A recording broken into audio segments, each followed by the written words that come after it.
খ্রিস্টান বিতার্কিক ডাক্তার জাকির নায়েককে বলেছিল আল্লাহ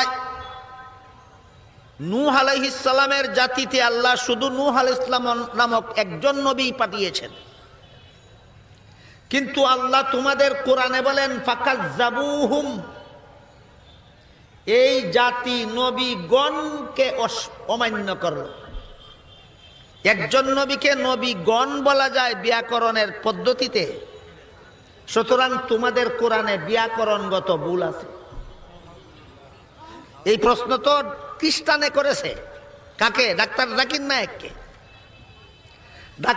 খ্রিস্টান তো কোরআনে ভুল আছে বলবেই, খ্রিস্টান তো বলবেই কোরআনে ভুল আছে। সে তো কোরআনের শত্রু, গোপন শত্রু নয়, সে তো প্রকাশ্য শত্রু। কাজেই আল্লাহ এই জাতির কাছে মাত্র একজন নবী পাঠিয়েছেন, নূহ আলাইহিস সালাম।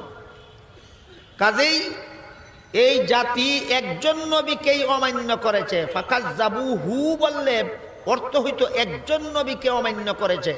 ফাকাজ্জাবুহুম বলার কারণে এখানে দেখা গেল যে এরা নবীগণকে অমান্য করেছে বলে কোরআনে উল্লেখ করা হয়েছে। সুতরাং কোরআনে ব্যাকরণগত ভুল আছে। এই যুক্তি কার? খ্রিস্টান। ডাক্তার জাকির নায়েক এই প্রশ্নের জবাবে বলেন, আমি আপনার সাথে একমত যে কোরআনে ব্যাকরণগত ভুল থাকতে পারে। কোরআনে ব্যাকরণগত ভুল আছে খ্রিস্টানে কয়, আর জাকির নায়েক স্বীকার করিয়া লয়। কেন? বাংলা ভাষায় কোরআন শিখেছে উস্তাদ ছাড়া। আপনাদের মনে কৌতূহল বাকি থাকবে, তাহলে ওই খ্রিস্টান পাদ্রীর প্রশ্নের আসল জবাবটা কি? ডাক্তার জাকির নায়েকের জবাবটা তো ভুল স্বীকার করার মাধ্যমে জবাব। ভাই, আপনি খুব সুন্দর একটা প্রশ্ন করেছেন। আমি আরেকটু সহযোগিতা করতে চাই যে হ্যাঁ, আপনি সবগুলো ব্যাকরণগত ভুলের কথাই বলেন। আর আপনার হাতের বইটা লিখেছেন আব্দুল ফাদি। আব্দুল ফাদি ঠিক, ইজ দ্য কোরআন ইনফেলেবল। আমিও দেখতে পাচ্ছি, হ্যাঁ আলহামদুলিল্লাহ, আমি ভালোই দেখতে পাই।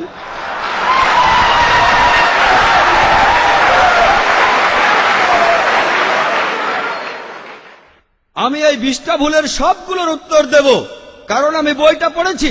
আমি সবগুলোর উত্তর দেবো ইনশাআল্লাহ, ইনশাআল্লাহ।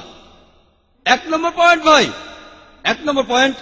এখানে 1 নম্বর পয়েন্ট হলো যে আরবির সব ব্যাকরণ এসেছে কোরআন থেকে। কোরআন হলো সর্বোচ্চ আরবি বই, যে বইটাতে সবচেয়ে উঁচু মানের সাহিত্য আছে। আরবি ভাষার সব ব্যাকরণ এসেছে কোরআন থেকেই। কোরআন হলো ব্যাকরণের মূল গ্রন্থ, আর কোরআন যেহেতু ব্যাকরণের মূল গ্রন্থ এবং সব ব্যাকরণ এসেছে কোরআন থেকে, কোরআনে কোনো ভুল থাকতে পারে না। 1 নম্বর পয়েন্ট। 2 নম্বর পয়েন্ট, 2 নম্বর পয়েন্ট, 2 নম্বর পয়েন্ট। ব্যাপারটা এরকম যে আপনি একটা রুলার নিলেন, আর সেই রুলারের গায়ে দাগ কাটা আছে, তারপর বললেন যে মাপটা ভুল হয়েছে। এটা বেশ অযৌক্তিক। 2 নম্বর পয়েন্ট, আরবে বিভিন্ন আলাদা আলাদা গোত্রে, আপনি যদি আরবি জানেন, আর ডক্টর উইলিয়াম ক্যাম্বেল আমার সাথে একমত হবেন যে আরবের গোত্রগুলোর মধ্যে ব্যাকরণ মাঝে মধ্যে বদলে যায়। কিছু কিছু আরবীয় গোত্রে যে শব্দটা স্ত্রীবাচক, অন্য আরেক গোত্রে সেটাই পুরুষবাচক। একই শব্দ, তবে গোত্রভেদে ব্যাকরণ বদল হতে থাকে, এমনকি শব্দের লিঙ্গ বদলে যায়। তাহলে আপনি কি কোরআনকে সবগুলো ব্যাকরণ দিয়ে পরীক্ষা করবেন? না। আর এছাড়াও কোরআনের ভাষা এত উঁচু মানের, এতই উঁচু মানের, এর কাছাকাছি কোনো সাহিত্য নেই। আর কোরআনের বিরুদ্ধে অনেক বই আছে, ইন্টারনেটে গেলে দেখবেন 12টা ব্যাকরণের ভুল, 21টা ব্যাকরণের ভুল, আব্দুল ফাদি 20টা ব্যাকরণের ভুল। আপনাদের কি ধারণা খ্রিস্টানরা এই ভুলগুলো বের করেছে? কারাই ভুল বের করেছে? জানেন কারা করেছে? মুসলমানরাই। মুসলমান পণ্ডিতরা, যেমন জামকশারি, তারা এটা করেছেন। কোরআনের ব্যাকরণ এত উঁচু মানের যে কোরআনের ভাষা মাঝে মধ্যে প্রচলিত আরবির বিরুদ্ধে যায়। কোরআনের ব্যাকরণ এত উঁচু মানের, কোরআনের ব্যাকরণ এতই উঁচু মানের, এজন্য তারা উদাহরণ দিয়েছে। আমিও একটা উদাহরণ দেব, এতে আপনারা সবগুলো উত্তর পেয়ে যাবেন।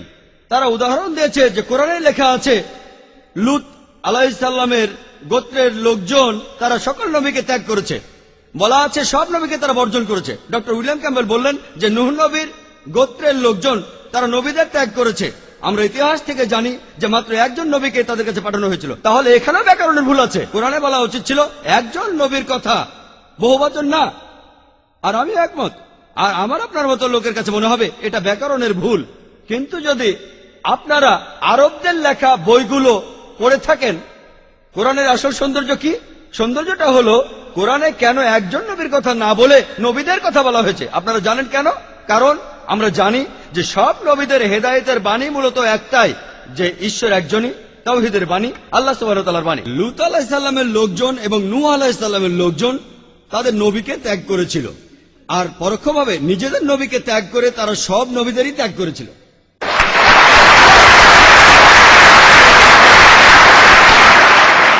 সৌন্দর্যটা দেখেন, ভাষার অলংকার দেখেন, আলহামদুলিল্লাহ। আপনার মনে হতে পারে এটা ব্যাকরণের ভুল, কিন্তু এটা ভুল নয়। একইভাবে নূর সারওয়ার নামে একজন বলেছেন যে কোরআন বলছে কুন ফা ইয়াকুন, হ বললে হয়ে যায়। এটা নাকি হবে কুন ফা কানা, হ বললে হয়ে যেত। হ্যাঁ, আরবির পাস্ট টেন্সে কুন ফা কানা, কুন ফা ইয়াকুন নয়। কিন্তু কুন ফা ইয়াকুন আরো উঁচু মানের। বলা আছে আল্লাহ তিনি ছিলেন, আছেন আর থাকবেন, অতীত, বর্তমান, ভবিষ্যৎ।